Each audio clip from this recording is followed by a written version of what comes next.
Thank you. I'm Diane UWERA from Section B. I'm just going to talk about critical thinking as well as logical thinking as a module. And the session of today that I'm going to talk about is African ethics. The first question goes like the similarities and differences between African ethics as well as European ethics. First of all, starting by similarities, I've seen that there is communal values. Both African ethics as well as European ethics consider values in the community as well as familiar values, regardless to the where they are from. The second similarity is moral pluralism. Here they say like each and every person is allowed to be included in the moral principles and the moral values that the society consider to be right. So all the two continents consider their individuals and citizens to be involved in those moral principles and moral values as well.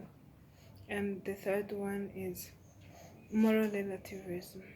Moral relativism, we have like some moral principles we consider as the right in Africa that are also considered as right in Europe, like being honesty, having integrity, and so on. Those are the moral principles that are being considered in both two continents, either Africa as well as European ethics. Coming to differences, we include religious influences. These two continents have different religious beliefs. Some are related, but they also have some different religious influences. So those ones influence their differences in ethical beliefs or moral principles. And the second one is like about philosophical foundations. These two continents have two different philosophers. So, according to their philosophers' Seidel, their philosophers' speeches, they consider different moral principles or moral ethics. So, which gets to the difference in moral principles of these continents. So they are being differentiated by those philosophy foundations according to their differences. Yeah, the differences also considered like culture foundations. These two continents have different cultures, so those cultures also influence the moral principles that they consider in their societies. Because you can find most of the time the things that are believed to be right in Africa, they are not believed to be right in Europe. And as long as in Europe they have too many things that are called immoral in Africa, while in Europe they consider them as there's like nothing happened.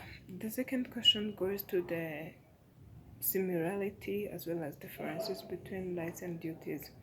Firstly, by starting with similarities, they all consider balancing.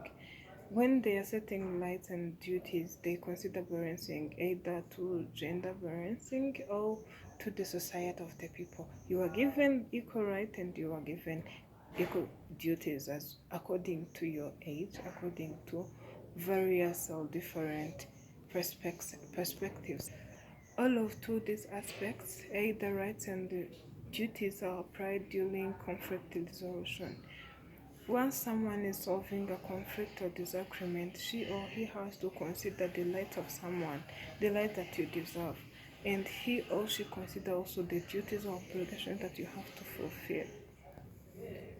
Also, these two aspects, as the third point, are set for balancing and initiating or establishing social cohesion. Having rights of doing something is just your part of contributing to the social cohesion in society, as well as duties. The responsibilities or obligation that you have must be beneficial by the society or the people in the community. This comes to the relationship between rights and duties.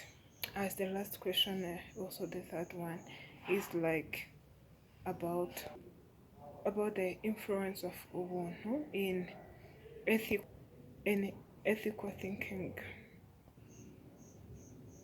Ubuntu promotes human dignity, which is real very supportive when person is making an ethical decision.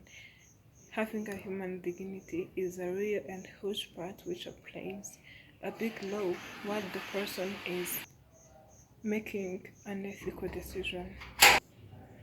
The second influence is community involvement. Ubuntu facilitate the person to feel involved in community contribution by making ethical decision which is having or effective to the other people in the community, which is a real big and huge, which is also the favorite thing that I can prefer, because feeling like someone who has to contribute to the community development, it's a very big and good thing. Ubuntu also promote and emphasize unity and reconciliation in the society, which support the person to think ethically and make a decision which is effective to the others as well. Thank you. This is the end of my presentation. And I wish as well as I hope that this is very supportive to the other people.